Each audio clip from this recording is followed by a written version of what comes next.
June 1st, as we are so happy. Excited, thrilled.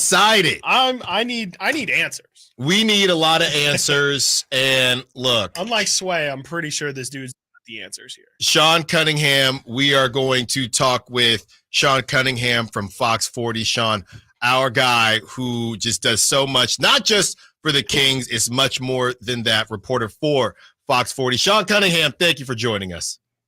Hi, guys. Good to be with you. I have to admit, this is like my final thing of the day before I get into full vacay mode. So we appreciate let's party, guys. Yeah, let's do it. And we have some vacay questions for you as well before we get you out of here. Let's start here, Sean.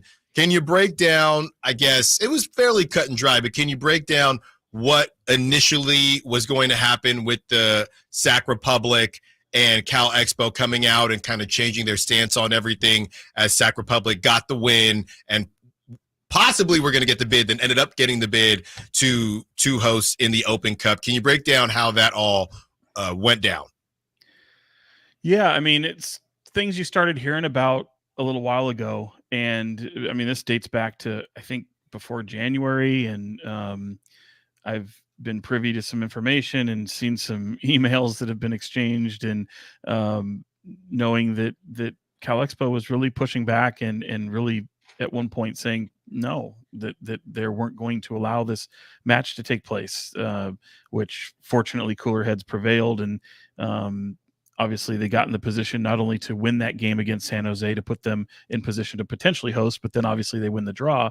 But all these things started kind of falling into place, and it was mind-boggling to a degree because clearly this team not only has regular scheduled matches, not only during the state fair, but even leading up to the state fair. So I think it's a case of sometimes you don't like to see how the sausage is made, and sometimes maybe you get the right people involved to ultimately have conversations and cooler heads prevail, I guess, and it shouldn't kind of take the tenor that it did. But I think it's a little troubling to a degree to see this weird dynamic right now, is the way I describe it, between not only the soccer club and Cal Expo. But in the meantime, like, ultimately it appears as if things are going to go on without a hitch. And if there's one comment that gives me pause is the statement that was made from CEO Tom Martinez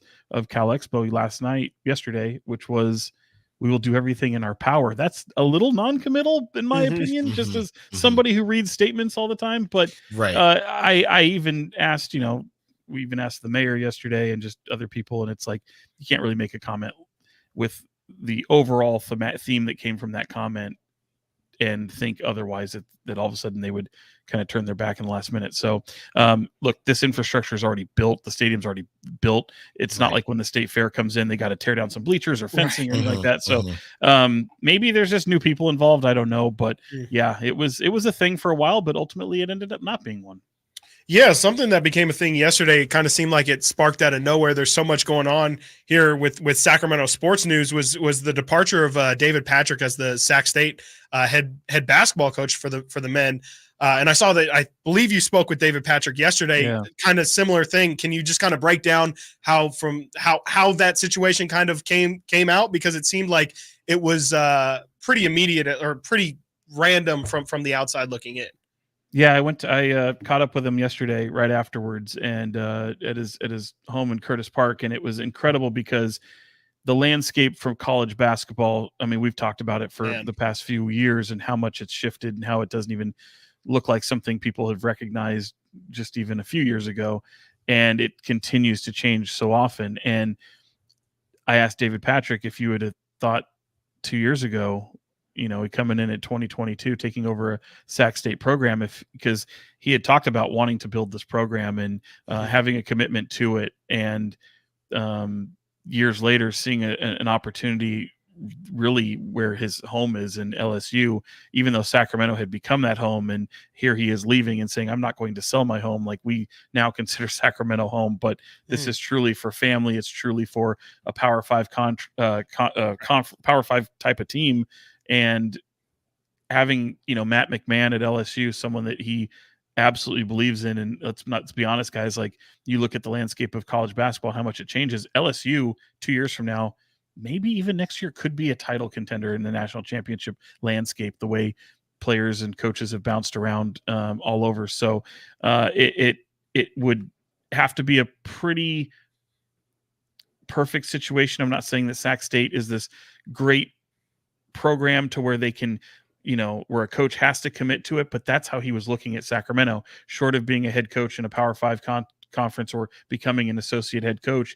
You don't see a guy make that type of leap coming from a Sac State head coaching job. So it really puts it's a really big feather in the cap, in my opinion, of the program of Sac State, even though their facilities are incredibly dreck and absolutely awful and small and in minor league at best. But they're working on that. And David Patrick has helped create, an environment to where, hopefully you're seeing facilities. You've already got some upgraded facilities coming your way. It's probably not enough. They're obviously going to do some stuff at that workout, that the Arc or the Well. I get it confused with Davis. Yes, I know the guys at Sac State. Cringe at me saying that, but it's not good enough. But it's something, and hopefully it leads to something else. And I think David Patrick took that head on, and he's a recruiter. He's going to be with the Australian national team with the Olympics coming up, and he's excited, but he's looking around like, I can't believe I'm leaving. And so he's got his assistant, or his associate head coach taking over in Michael Zeppel, and he's excited for what that is, even in the interim. He's hoping he can land the job full time, but it's just kind of a whirlwind day for him. He said 2 years ago, it literally was a phone call last week that got him to take the job at LSU, and he literally notified everyone yesterday. Talking to Sean Cunningham, sports reporter for Fox 40. Sean, we've been doing this here on the show every day. We've been finding a different mock draft and just saying whoever they have, I know, whoever they have picked for the Kings to take. Sean, what are your initial thoughts on the prospects the Kings have looked at? And please tell me that they're not taking a guard. Can you please just tell me that now?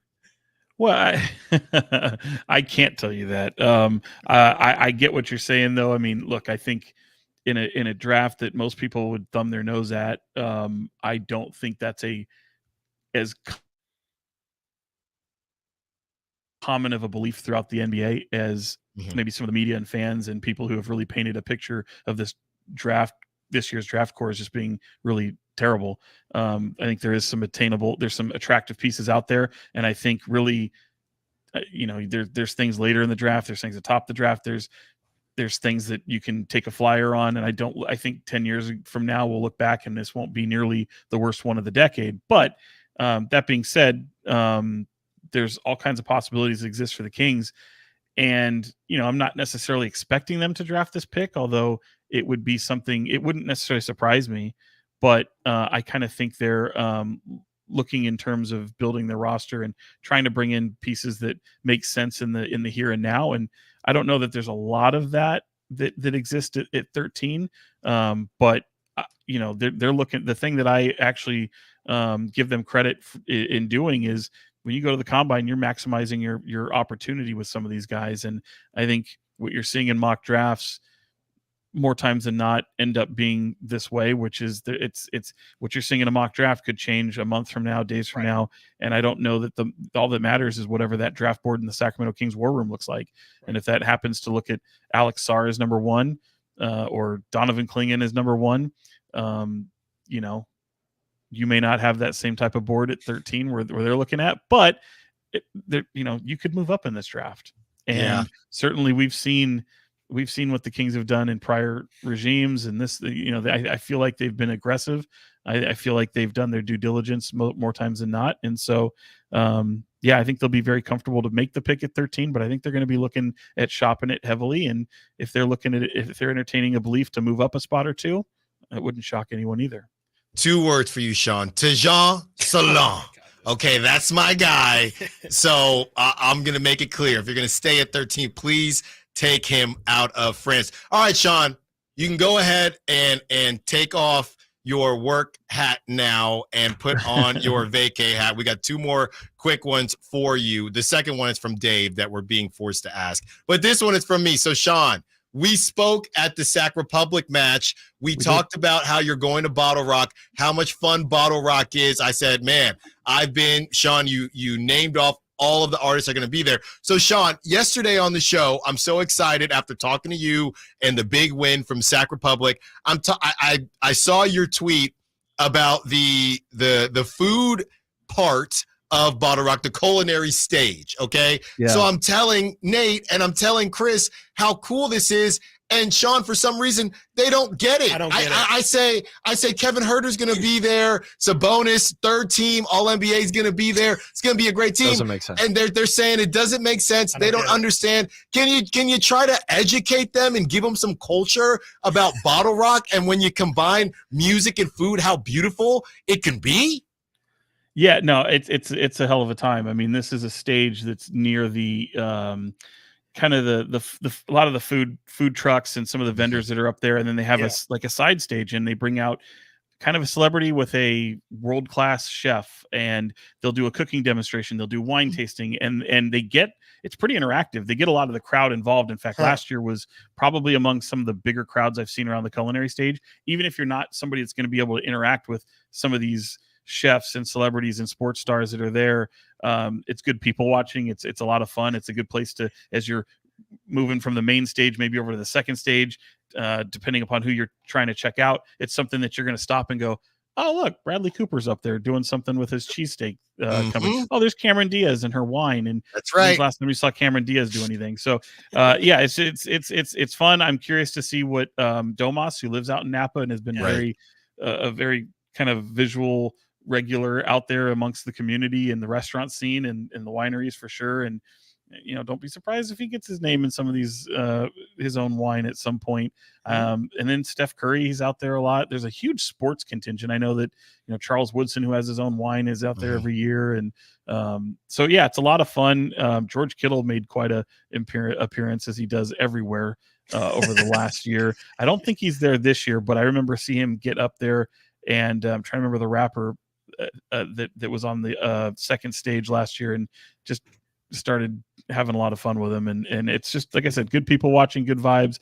It's my favorite festival. Bruno Mars, when he headlined it a few years back, called it Bougie Coachella. Chris. And it's absolutely right, because it's not too hot, it's not too warm. It goes till 10. I'm in my own bed every single night, and it is magnificent. And for me, it just comes at the perfect time, because usually, historically, over the past decade, King season ends, Warriors continue into the playoffs. I jump on the Warriors train to finish their season out and their coverage there. And so, yeah, whether their season comes to an end or it ends up being in the finals, I've always carved out time for Bottle Rock. So it's my way to just kind of let it all go.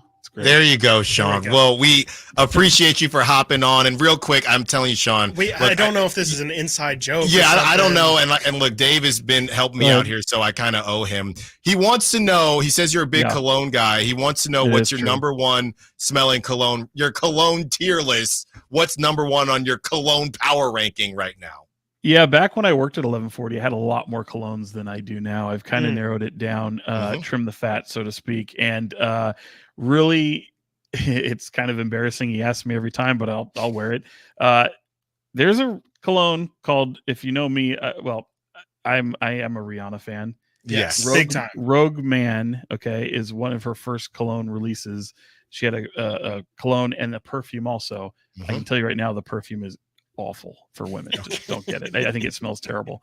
But I had a gift pack sent to me of Rogue Man, got just unbelievable compliments on it, and I've worn that now for the better part of a decade. And wow, you got Gucci Envy, you've got Versace, you've got Fierce by Abercrombie is another go-to, but the Rogue One is probably the one that I've used the most. And as a man of larger carriage, you always want to smell good. So there you go. Well, I get into. I got a little bit of Burberry myself, Sean. But I like which one? The regular one, Brit. Which one? It was a gift, so probably, not the top notch, but it still gets it done. Sean Cunningham, great stuff. Enjoy Bottle Rock, Sean. I still see Friday. There's still some tickets out there if you want to kick it with Sean and play some cornhole at the culinary stage. Sean, thank you so much. We will talk to you soon, and enjoy the time out there. Thanks, guys. Anytime. Appreciate you. Thank you. Sean Cunningham, sports reporter for Fox 40, always doing a great job. Thank you for joining us. And when we return, continuing to have a little bit of fun here towards the end of the show, a nice fair or foul segment that Chris will lead, and it will be a great time. Let's get your thoughts and more. Stiles and Watkins, Sactown Sports. Did you miss any part of our live local